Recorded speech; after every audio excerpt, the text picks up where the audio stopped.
Aa, qarpızı zət salam. Qarpız yemiş. Onu yemezler. Bağışla. Deyim şirin diyor. Sənin ağrın yoxdur. Yorulmayacaq. Mənə bir dənə qarpız ver də. Oraya be. Mütəvəssit olsun. Fəqət şirinin baş, şirin baş. Beş verim neylə? Sən kəsim lan. Qoy baxım da. Qoy baxım görüm. Abi onu o cə eləmək. Baş ağrımırdı.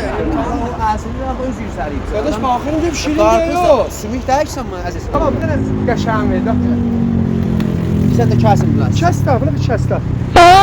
Bir şey də şəbəsi çıxarıb basacaq gözün ha. Şöyle mi qapsan? Qardaş mən baxım. Mən Kəs baxım də. da. Allahın almaz.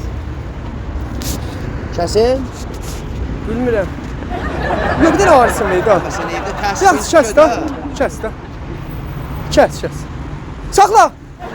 Kira ha və nə mənadır? Günahsan Allah, kəsmə. Günah da var dəş qarpızdır. Kəs bu günahlığım ya. Mən nə edəyək belə?